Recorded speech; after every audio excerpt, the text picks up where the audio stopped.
আসসালামু আলাইকুম। বাংলাদেশ ব্যাংকে ৭৭টি পদে শুধুমাত্র এসএসসি পাশে বিশাল একটি নিয়োগ বিজ্ঞপ্তি প্রকাশিত হয়েছে। তো আজকে আমরা এই বিজ্ঞপ্তিটি সম্পর্কে বিস্তারিত আলোচনা করব এবং আবেদন পদ্ধতি দেখে নেওয়ার চেষ্টা করব।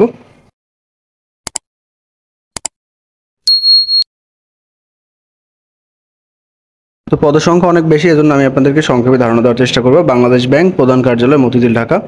১ নম্বর পদটি হলো সহকারী ব্যবস্থাপক, নবম গ্রেডে বেতন দেওয়া হবে।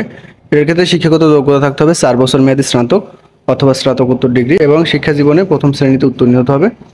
এবার ২ নম্বরে সহকারী ব্যবস্থাপক আইসি, এটার ক্ষেত্রে পদসংখ্যা একটি, নবম গ্রেডে বেতন দেওয়া হবে। শিক্ষাগত যোগ্যতা থাকতে হবে ৪ বছর মেয়াদী স্নাতক অথবা স্নাতকোত্তর ডিগ্রি এবং প্রথম বিভাগে উত্তীর্ণ হতে হবে।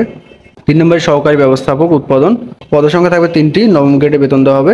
এটার ক্ষেত্রে সংশ্লিষ্ট বিষয় ইঞ্জিনিয়ারিং ডিগ্রি হতে হবে এবং প্রথম বিভাগে উত্তীর্ণ হতে হবে।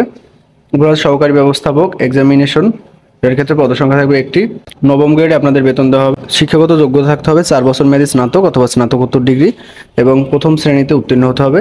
এরপর আছে নিরাপত্তা কর্মকর্তা, পদসংখ্যা থাকবে একটি, এটার ক্ষেত্রে নবম গ্রেডে বেতন দেওয়া হবে। শিক্ষাগত যোগ্যতা থাকতে হবে স্নাতকোত্তর বা ৪ বছর মেয়াদী স্নাতক ডিগ্রি এবং সেনাবাহিনীর জেসিও বা সমমান পদমর্যাদার অবসরপ্রাপ্ত অফিসারগণকে অগ্রাধিকার দেওয়া হবে। এরপরে আছে অফিসার জেনারেল, পদসংখ্যা থাকবে ৩টি, দশম গ্রেডে বেতন দেওয়া হবে। এটার ক্ষেত্রে ৪ বছর মেয়াদী স্নাতক অথবা স্নাতকোত্তর পাস হতে হবে। এরপর আছে সহকারী কর্মকর্তা অরিজিনেশন, পদসংখ্যা থাকবে একটি, দশম গ্রেডে বেতন দেওয়া হবে। এটার ক্ষেত্রে সংশ্লিষ্ট কাজে ৩ বছরের অভিজ্ঞতা থাকতে হবে। এরপর আছে টেকনিশিয়ান অরিজিনেশন, এটার ক্ষেত্রে পদসংখ্যা থাকবে একটি, ১৬তম গ্রেডে বেতন দেওয়া হবে। এটার ক্ষেত্রে শুধুমাত্র বিজ্ঞান বিভাগ থেকে এইচএসসি পাস করলে আপনারা আবেদন করতে পারবেন। এরপর টেকনিশিয়ান গবেষণা ও মান উন্নয়ন, পদসংখ্যা একটি, ১৬তম গ্রেডে বেতন দেওয়া হবে। এটার ক্ষেত্রেও বিজ্ঞান বিভাগ থেকে এইচএসসি পাস করলে আপনারা আবেদন করতে পারবেন। টেকনিশিয়ান মেকানিক্যাল, পদসংখ্যা ২টি, ১৬তম গ্রেডের বেতন দেওয়া হবে। এটার ক্ষেত্রে এইচএসসি পাস হলে আপনারা আবেদন করতে পারবেন। এবার আছে টেকনিশিয়ান বিদ্যুৎ, ১৬তম গ্রেডে বেতন দেওয়া হবে, পদসংখ্যা থাকবে ২টি, এটার ক্ষেত্রে এইচএসসি পাস হলে আপনারা আবেদন করতে পারবেন। ১২ নম্বর টেকনিশিয়ান সিভিল, ১৬তম গ্রেডে বেতন দেওয়া হবে, পদসংখ্যা থাকবে একটি, এইচএসসি পাস হলে আপনারা আবেদন করতে পারবেন। এরপর আছে ডিস্ট্রিবিউটর, পদসংখ্যা ৩টি, ১৮তম গ্রেডে বেতন দেওয়া হবে। এটার ক্ষেত্রে শুধুমাত্র এসএসসি পাস হলে আপনারা আবেদন করতে পারবেন। জুনিয়র টেকনিশিয়ান উৎপাদন নিয়ন্ত্রণ, ২০তম গ্রেডে বেতন দেওয়া হবে, এসএসসি পাস হলে আপনারা আবেদন করতে পারবেন। জুনিয়র টেকনিশিয়ান অরিজিনেশন, পদসংখ্যা ২টি, ২০তম গ্রেডে বেতন দেওয়া হবে। শুধুমাত্র এসএসসি পাস হলে আপনারা আবেদন করতে পারবেন। জুনিয়র টেকনিশিয়ান গবেষণা ও মান উন্নয়ন, পদসংখ্যা থাকবে ৫টি, ২০তম গ্রেডে বেতন দেওয়া হবে, এসএসসি পাস হলে আবেদন করতে পারবেন।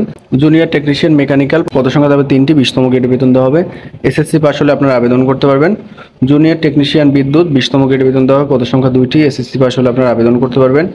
জুনিয়র টেকনিশিয়ান ইউটিলিটি, পদসংখ্যা থাকবে ২টি, ২০তম গ্রেডে বেতন দেওয়া হবে, এসএসসি পাস হলে আবেদন করতে পারবেন। জুনিয়র টেকনিশিয়ান উৎপাদন, পদসংখ্যা থাকবে ১৫টি, ২০তম গ্রেডে বেতন দেওয়া হবে, এসএসসি পাস হলে আপনারা আবেদন করতে পারবেন। তারপর আছে জুনিয়র কেয়ারটেকার পিয়ন, পদসংখ্যা ৯টি, জুনিয়র কেয়ারটেকার ক্লিনার, পদসংখ্যা ১০টি, জুনিয়র কেয়ারটেকার মালিক, পদসংখ্যা ৩টি। এটার ক্ষেত্রে ২০তম গ্রেডে বেতন দেওয়া হবে, এসএসসি পাস হলে আপনারা আবেদন করতে পারবেন। এবার হলো আবেদনপত্র জমা দেওয়ার তারিখ। আপনাদের আবেদনপত্র জমা দেওয়ার শেষ তারিখ হলো ২১/১০/২০২৪ রাত ১১টা ৫৯। এই সময়ের মধ্যে মূলত আপনাদের আবেদনপত্র জমা দিতে হবে। এরপর হলো আপনাদের রেজাল্ট, অর্থাৎ এখানে কিন্তু দেওয়া আছে প্রথম শ্রেণী, দ্বিতীয় শ্রেণী মার্কিং করা আছে, এখান থেকে চাইলে আপনারা একটু দেখে নিতে পারেন। প্রার্থীর বয়স ২২/৯/২০২৪ তারিখে, নবম এবং দশম গ্রেডের ক্ষেত্রে ২১ থেকে ৩০ বছর, ১৬, ১৮ এবং ২০তম গ্রেডের ক্ষেত্রে ১৮ থেকে ৩০ বছর এবং মুক্তিযোদ্ধা কোটা এবং শারীরিক প্রতিবন্ধী কোটার প্রার্থীদের ক্ষেত্রে নবম এবং দশম গ্রেডের ক্ষেত্রে ২১ থেকে ৩২ বছর, ১৬, ১৮ এবং ২০তম গ্রেডের জন্য ১৮ থেকে ৩২ বছর পর্যন্ত। এটা মূলত মুক্তিযোদ্ধা কোটার প্রার্থীদের ক্ষেত্রে। এবং নিরাপত্তা কর্মকর্তা পদের ক্ষেত্রে প্রতিরক্ষা অথবা পুলিশ বাহিনীর অবসরপ্রাপ্ত সদস্যদের ক্ষেত্রে ৪৫ বছরের মধ্যে থাকলেও তারা কিন্তু আবেদন করতে পারবেন। এবং আপনাদের আবেদন কিন্তু শুরু হবে ২২/৯/২০২৪ তারিখ এবং আবেদন শেষ হবে ২১/১০/২০২৪ তারিখ। এই সময়ের মধ্যে মূলত আপনাদের আবেদন করতে হবে। তো আবেদনের লিঙ্কটি হলো erecruitment.bb.org.bd। এখানে প্রবেশ করে মূলত আপনাদের অনলাইনের মাধ্যমে আবেদন করতে হবে এবং পাশাপাশি আপনাদের ২০০ টাকা পরীক্ষার ফি জমা দিতে হবে। তো আবেদন সংক্রান্ত যদি কারো কোনো ধরনের প্রশ্ন থাকে কমেন্টের মাধ্যমে জানাতে পারেন। ধন্যবাদ সকলকে।